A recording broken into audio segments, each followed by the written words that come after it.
Hello नमस्कार दोस्तों, कैसे हैं आप। उम्मीद करता हूँ ठीक होंगे। Tricky I am with NL study में आपका पुनः स्वागत है दोस्तों हम बातों बातों में इतिहास, राजनीति विज्ञान और भूगोल 3 विषयों को कवर कर चुके हैं। और अब मैंने सोचा राजस्थान से संबंधित जानकारियाँ वो पेपर के नज़दीक में मैं बताऊंगा।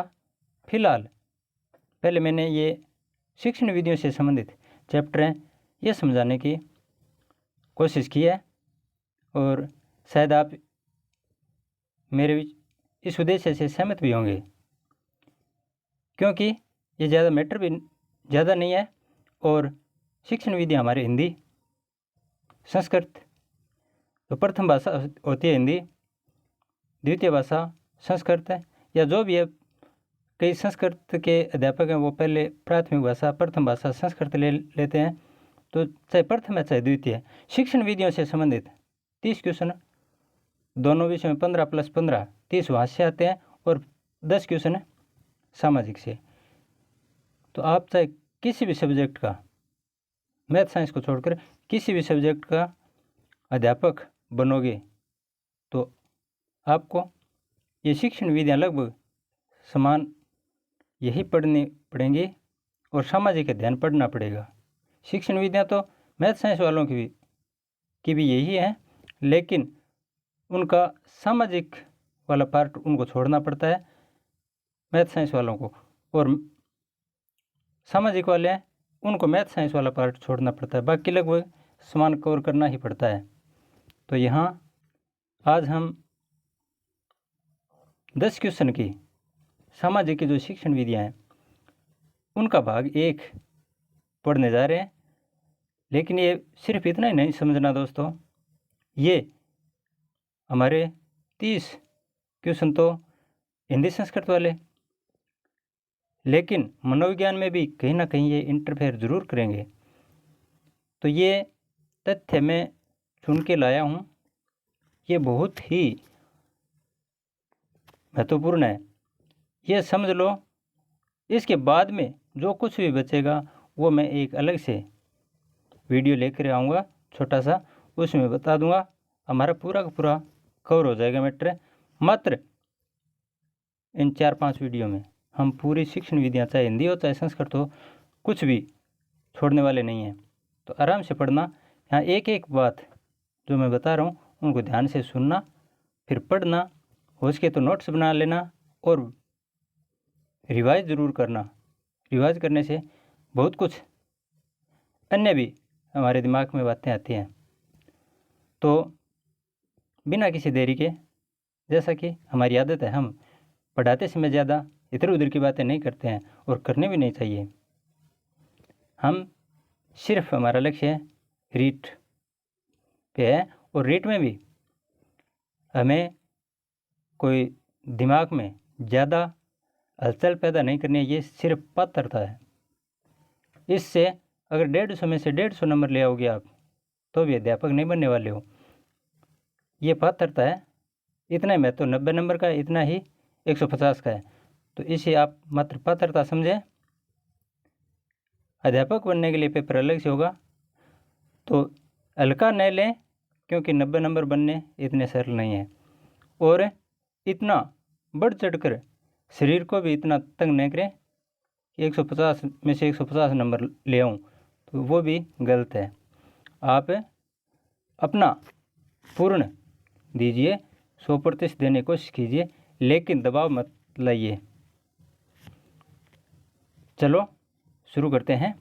सबसे पहले सामाजिक अध्ययन की संकल्पना एवं प्रकृति।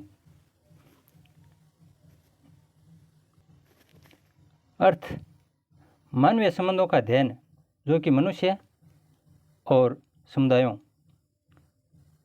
मानवीय संबंधों का अध्ययन जो कि मनुष्य और समुदायों, संस्थाओं व पर्यावरण के बीच संबंध को दिखाता है। अर्थात मानवीय संबंधों से संबंधित है ये पूरा का पूरा मामला। इसके क्षेत्र में क्या क्या अध्ययन किया जाता है? मानवीय संबंधों का अध्ययन, समाज का अध्ययन, मानवीय संबंधों का अध्ययन, समाज का अध्ययन, भौतिक एवं सामाजिक पर्यावरण की अन्योन्य आश्रिता का अध्ययन, इतिहास, भूगोल, नागरिक शास्त्र का अध्ययन, प्राकृतिक विज्ञान, व्यवहारिक विज्ञान व कलाओं का अध्ययन, अंतर सांस्कृतिक संबंधों का अध्ययन, अंतर्राष्ट्रीय संबंध एवं तत्कालीन घटनाओं का अध्ययन, ये सामाजिक अध्ययन में अध्ययन किया जाता है। और इसके बाद में इसका कक्षावार वर्गीकरण, ये भी प्रश्न बहुत बार पूछा गया है। ये प्रश्न नहीं भी पूछा जाए तो भी हमें ये याद रखना जरूरी है। हमें पता होना चाहिए कि सामाजिक अध्ययन को प्राथमिक कक्षा में क्या कहते हैं और सामाजिक अध्ययन को उच्च प्राथमिक व माध्यमिक कक्षा में क्या कहते हैं।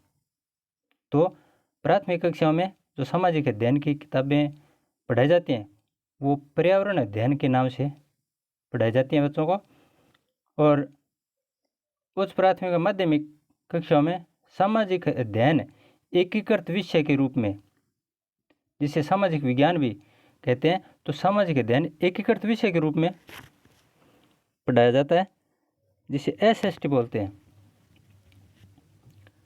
और उच्च कक्षाओं में, उच्च माध्यमिक यानी 10वीं के बाद या महाविद्यालय स्तर पर, वहाँ इनका अलग अलग विभाजन हो जाता है।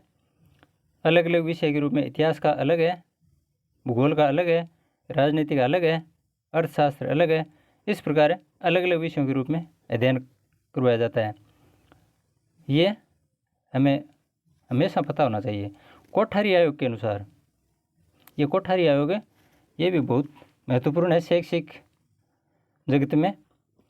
प्राथमिक एवं माध्यमिक स्तर पर सामाजिक अध्ययन क्या बताया था कोठारी आयोग ने कि प्राथमिक एवं माध्यमिक स्तर पर, माध्यमिक ये तो हमें पता ही होना चाहिए, प्राथमिक कक्षा 1 से 5 तक होती हैं, उच्च प्राथमिक कक्षा 1 से 8 तक और माध्यमिक कक्षा 1 से 10 तक।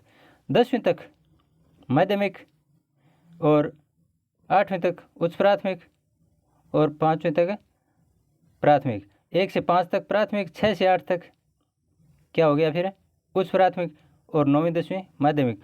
उच्च माध्यमिक में 11वीं 12वीं कक्षा आती है। सामाजिक अध्ययन नाम दिया, जबकि उच्च माध्यमिक स्तर पर सामाजिक विज्ञान को इतिहास, भूगोल, समाजशास्त्र आदि विषयों के रूप में विभाजित कर दिया। किसने? कोठारी आयोग ने। सामाजिक अध्ययन को माध्यमिक स्तर पर अनिवार्य रूप से पढ़ाया जाने की अनुशंसा किसने की थी? सामाजिक अध्ययन को माध्यमिक स्तर पर अनिवार्य रूप से पढ़ाए जाने की अनुशंसा की थी किसने? माध्यमिक शिक्षा आयोग ने, जिनकी स्थापना 1952-53 में हुई थी। हाँ, ठीक सुना आपने। सामाजिक विज्ञान की नवीन संकल्पनाएं ये क्या है? मानवीय जीवन का अध्ययन करना। अब जो नए क्षेत्र चुने हैं, नवीन संकल्पनाएं विद्वानों ने बनाई हैं, कौन कौन सी? मानवीय जीवन का अध्ययन करना, आधुनिक सभ्यता का अध्ययन करना, शिक्षा का आधुनिक दृष्टिकोण, एक अंतर्वैषयिक अध्ययन। अंतर्वैषयिक अध्ययन अर्थात एक विषय का जो अध्ययन किया जाता है तो वो दूसरे विषय से रिलेटेड होना चाहिए। क्षेत्रीय अध्ययन, शिक्षण के लिए नवीन आधार प्रदान करने वाला विषय। भौगोलिक एवं सामाजिक वातावरण का अध्ययन, मानव संबंधों का अध्ययन और सामाजिक प्राणी के रूप में मानव का अध्ययन। ये नवीन अवधारणाएं हैं, नवीन संकल्पनाएं हैं। कक्षा कक्ष की प्रक्रियाएं, क्रियाकलाप एवं विमर्श समझते ना, विचार विमर्श करना, चर्चा करना। वही क्रियाकलाप, कार्य करना, जो भी कोई हम प्रयोग कर रहे हैं वो कार्य हो गया। शिक्षण, जब गुरुजी बच्चों को पढ़ाते हैं तो गुरुजी कार्य कर रहे हैं। क्या कार्य है? शिक्षण का। जब हमारी माताजी खाना पका रही हैं तो वो खाना पक रहा है, क्रिया हो रही है, क्रियाकलाप। तो प्रयोग चल रहा है, वो क्रियाकलाप, यानी कक्षा के क्रियाकलाप क्या, और विचार विमर्श किस प्रकार से। कक्षा कक्ष प्रक्रिया में शिक्षक क्या करता है? पूर्व योजना और पाठ्य योजना का निर्माण कर विषय वस्तु के प्रस्तुतिकरण में शिक्षण विधियों, तकनीकों, मूल्यांकन विधियों का प्रयोग कर इस प्रक्रिया को पूर्ण करता है। शिक्षक दोबारा देखिए, कक्षा कक्ष प्रक्रिया में कक्षा कक्ष की जो भी कक्षा कक्ष समझ देना, जिस कक्षा में हम पढ़ते हैं तो उस कक्षा में गुरुजी आते हैं। वो हमारे सामने आने से पहले, कक्षा कक्ष में प्रवेश करने से पहले कुछ योजनाएं बनाते हैं कि आज किस प्रकार से पढ़ाना है, क्या करना है। तो वो प्रक्रिया, कक्षा कक्ष के अंदर की प्रक्रिया, उसमें शिक्षक क्या करता है, सबसे पहले पूर्व योजना बनाते हैं, पाठ्य योजना का निर्माण करते हैं। पाठ्य योजना का निर्माण करना कि हमें कल बच्चों को क्या पढ़ाना है, ये कर एक बार छोड़ दो। पाठ्य योजना का निर्माण, विषय वस्तु के प्रस्तुतिकरण में शिक्षण विधियों का चयन, तकनीकों यानी किस तरीके से तकनीक कौन से अपनाए बच्चों को समझाने के लिए ताकि उनके समझ में आ जाए, और मूल्यांकन विधियों का प्रयोग कर। मूल्यांकन विधियाँ हैं जो भी हम आगे अध्ययन करेंगे, जो भी मूल्यांकन की विधियाँ हैं उनका प्रयोग करके इस प्रक्रिया को पूर्ण करता है। ये पूरी की पूरी सारी की सारी क्या है, प्रक्रिया हैं शिक्षण की। तो ये पूर्ण करता है कौन, अध्यापक, जिससे छात्रों में ज्ञान, अभिव्यक्ति, कौशल आदि का विकास होता है। क्यों करते हैं गुरुजी ऐसा? छात्रों में ज्ञान, अभिव्यक्ति और कौशल आदि का विकास होता है। सामाजिक विज्ञान कक्षा कक्ष का आकार कैसा होना चाहिए? मध्यम आकार कैसा होना चाहिए?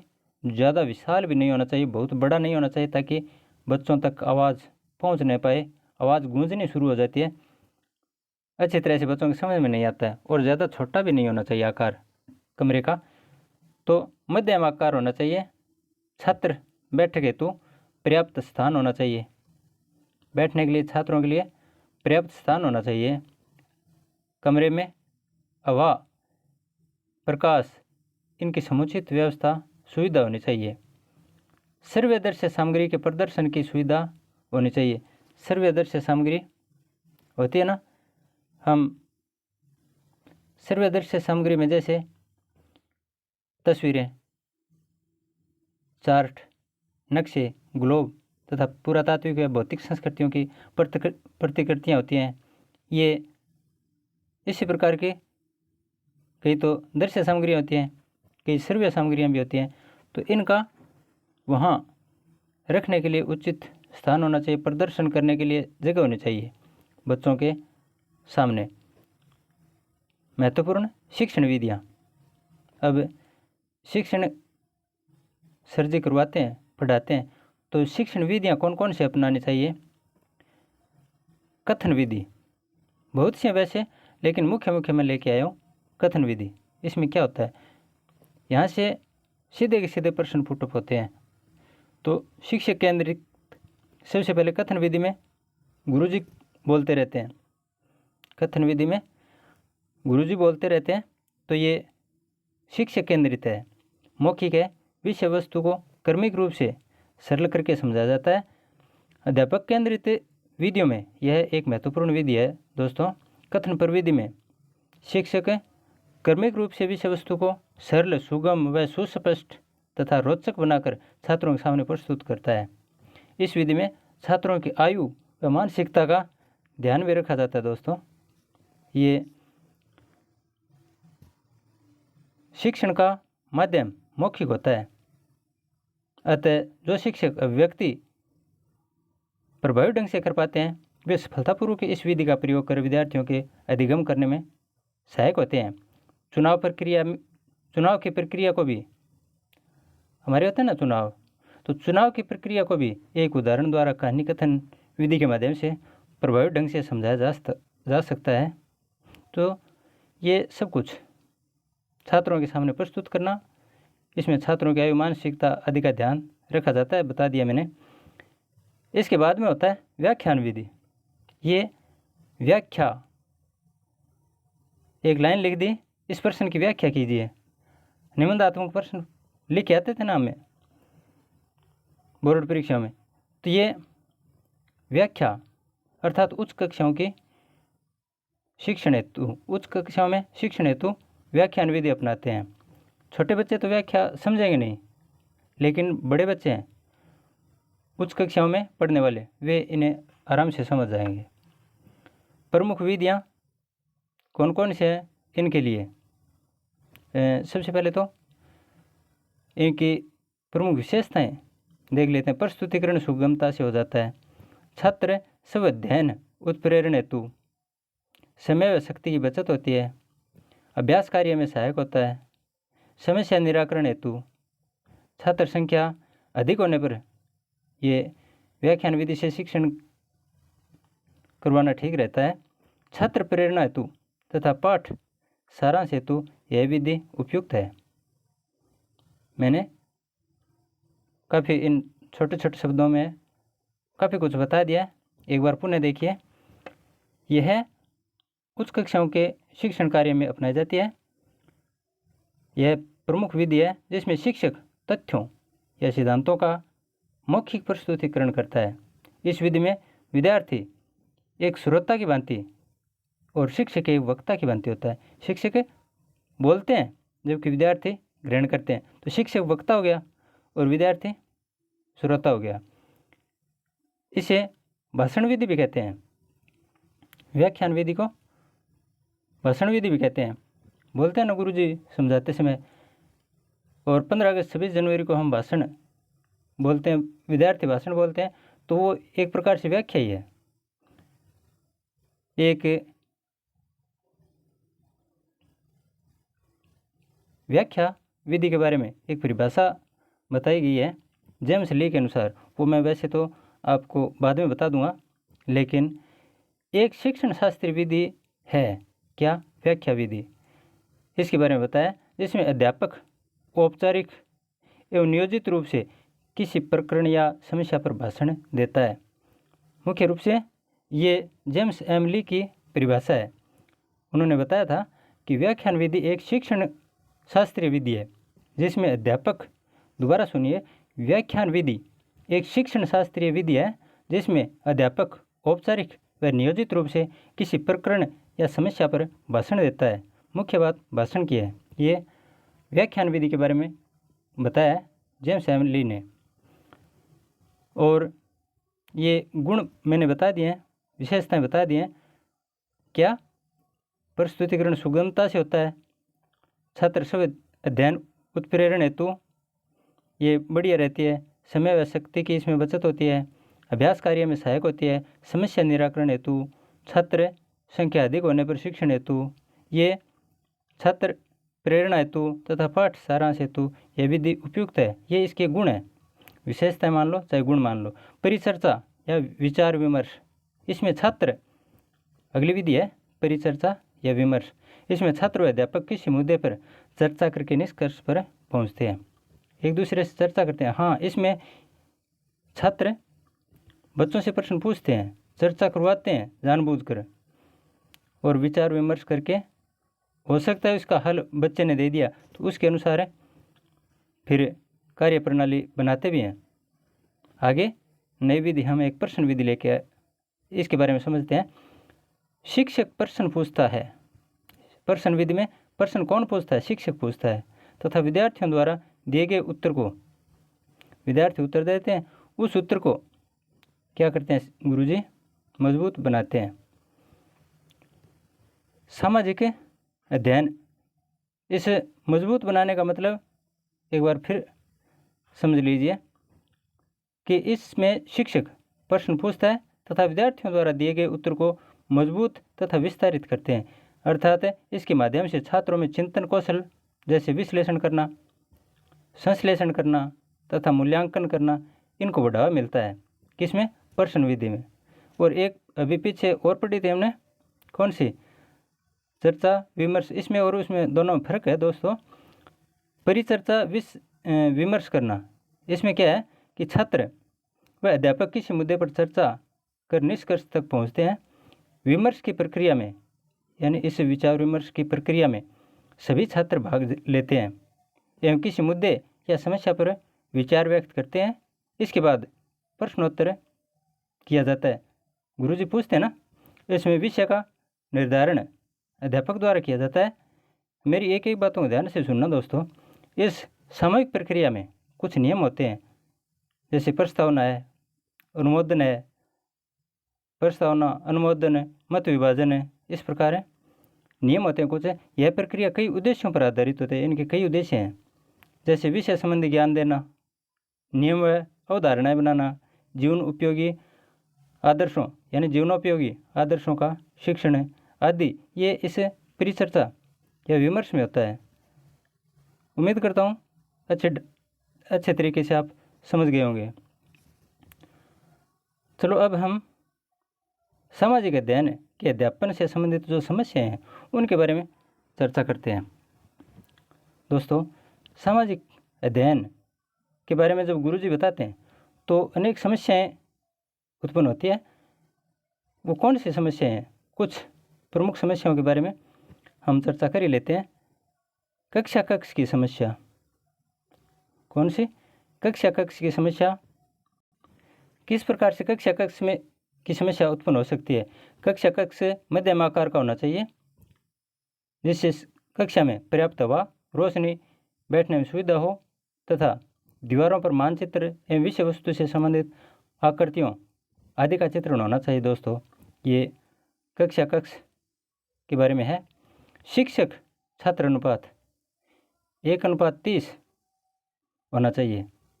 क्या? 1:30। और लेकिन RTE 2009 ने राइट टू एजुकेशन जो 1 अप्रैल 2010 से लागू हुआ, उसके बारे में चर्चा कर रहा हूँ मैं। RTE 2009 इसने उच्च प्राथमिक स्तर पर 1:35 छात्र शिक्षक ने शिक्षक छात्र अनुपात है माना है। दोस्तों, यहाँ कोठारी कमीशन भी आया था 1966 में। कोठारी कमीशन के बारे में अभी पीछे चर्चा की थी ना, ये बहुत ही महत्वपूर्ण है। 1966 में आया था कोठारी कमीशन है, कोठारी आयोग है।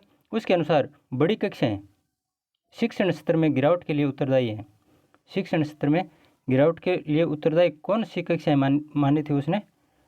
बड़ी कक्षाओं को। और भीड़ भाड़ वाली कक्षाओं में सृजनशील अध्यापन की बात करना निरर्थक है, अतः अनुपात सही रहना चाहिए। इसके अलावा राष्ट्रीय अंतर्राष्ट्रीय अनुभवों ने दर्शाया कि अध्यापक छात्र का अनुपात 1:30 से अधिक होने पर अधिगम पर नकारात्मक असर पड़ता है। और इसने RTE 2009 ने तो इस अनुसूची के अनुसार उच्च प्राथमिक स्तर पर अध्यापक छात्र का अनुपात 1:35 होना ही चाहिए, तभी ये कक्षा कक्ष की समस्या सुलझ सकती है। दूसरा, अप्रशिक्षित अध्यापक। अध्यापक क्या कोई अप्रशिक्षित होता है? हाँ, होता है दोस्तों। कई बार समस्या आ जाती है। वर्तमान में सामाजिक अध्ययन के शिक्षण हेतु प्रशिक्षित अध्यापकों की कमी है, चाहे माने या न माने, लेकिन कमी है।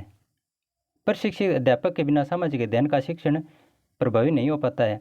एक समर्थ शिक्षक जिसको प्रशिक्षित किया गया हो, अध्यापन की विभिन्न समस्याओं जैसे बच्चों में आत्मसम्मान की कमी, पाठ्यक्रम का बोझ, सामग्री की अधिकता, रटने की प्रवृत्ति आदि को अधिक प्रभावशाली ढंग से समझकर उनका समाधान कर सकता है, अगर प्रशिक्षित अध्यापक है तो।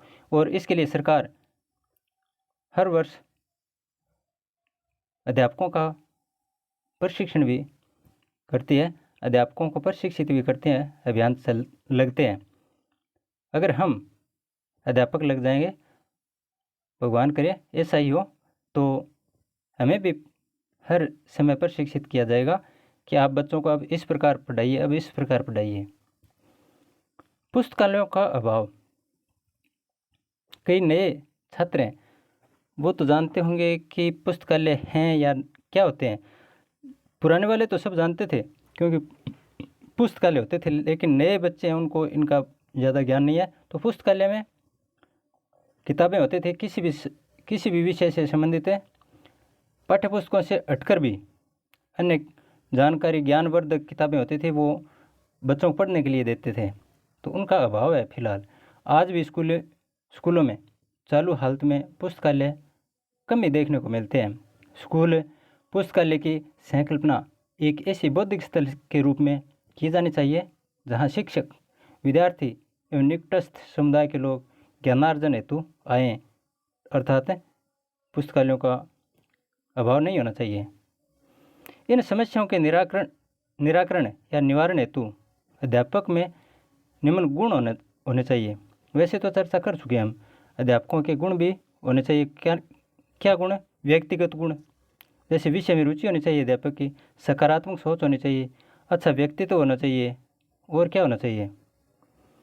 आत्मविश्वासी होना चाहिए, धैर्यवान होना चाहिए, उत्तम स्वास्थ्य वाला होना चाहिए।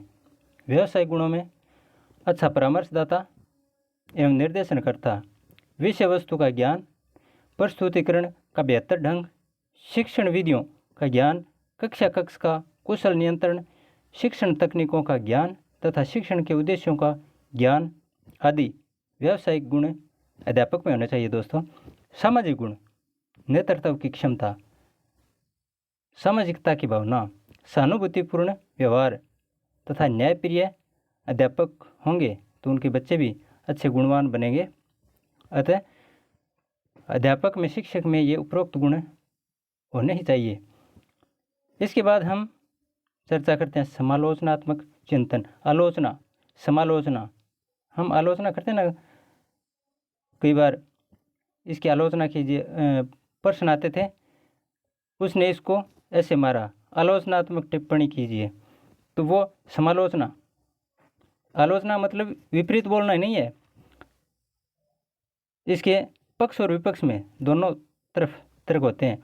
तो समालोचनात्मक चिंतन, इसमें विचारहीन से उच्च विचारपूर्ण स्थिति में पहुंचने तक शिक्षण के प्रमुख स्तर 3 माने गए हैं।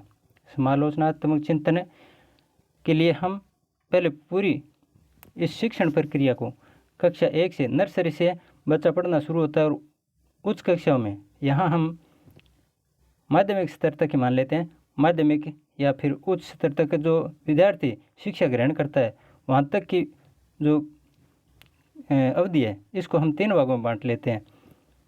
बताया ना, 3। ये यहाँ पहली कक्षा में जब बच्चा प्रवेश करता है तो उसका दिमाग क्या होता है? शून्य मान लेते हैं। लेकिन जब ये पूरी पढ़ाई करके निकल जाता है तब ये पूर्ण रूप से विचारवान हो जाता है, ज्ञानी हो जाता है। तो ये पूरा काल है, इसको हम 3 भागों में बांट कर अध्ययन करते हैं। 3 स्तर बताएं इसके, कौन कौन से? चलो पढ़ते हैं। समर्थि स्तर, चिंतन स्तर, बोध स्तर, समर्थि स्तर नंबर 1, बोध स्तर दूसरा, और तीसरा है चिंतन स्तर।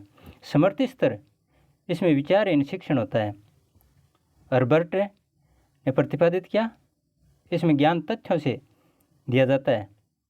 ज्ञान दिया जाता है वो तथ्यों से, अर्थात कोई वस्तु बिल्कुल प्रत्यक्ष सामने रखी जाती है ज्ञान देने के लिए, तब ज़्यादा समझ में आती है। केवल ज्ञानात्मक पक्ष पर बल दिया जाता है। इसमें वस्तुनिष्ठ परीक्षाओं से मूल्यांकन किया जाता है। शिक्षक केंद्रित होती है, मतलब सीधा है।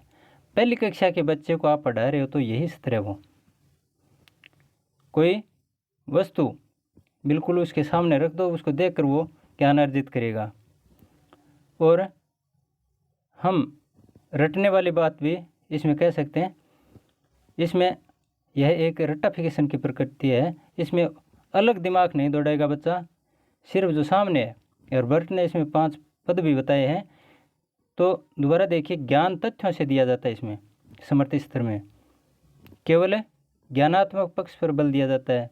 वस्तुनिष्ठ परीक्षाओं से मूल्यांकन होता है तथा शिक्षक केंद्रित है। कौन सी? समर्थि स्तर वाली। दूसरा बोध स्तर। बोध स्तर यह बीच का, जैसे ये चिंतन स्तर तो उच्च हो गया, ये समर्थि स्तर निम्न हो गया, इनके बीच का स्तर बोध स्तर है। इसमें विचारपूर्ण शिक्षण दिया जाता है। मॉरिसन इसके उत्पादक थे, इसके मॉरिसन ने इस मध्यम स्तर बोध स्तर के बारे में अवधारणा प्रस्तुत की है। विचार प्रक्रिया शुरू हो जाती है, बच्चा सोचना शुरू कर देता है। मौखिक व लिखित सभी प्रकार के प्रश्नों का इसमें मूल्यांकन होते हैं ना। वस्तुनिष्ठ प्रश्न, लघुतरात्मक, अति लघुतरात्मक, मिलान वाले, लघुतरात्मक, निबंधात्मक, हम पढ़ते आ रहे हैं ना, वे सारे के सारे प्रश्न इसमें सम्मिलित किए जाते हैं। और ये 8वीं कक्षा तक, मान लो उच्च कक्षाओं से पहले यानी बीच की कक्षाएं होती हैं, उनके लिए ये मानते हैं। तो ये इसमें बच्चा इतना अज्ञानी भी नहीं रहता है और इतना ज्ञानी भी नहीं होता है, यानी बीच का स्तर है।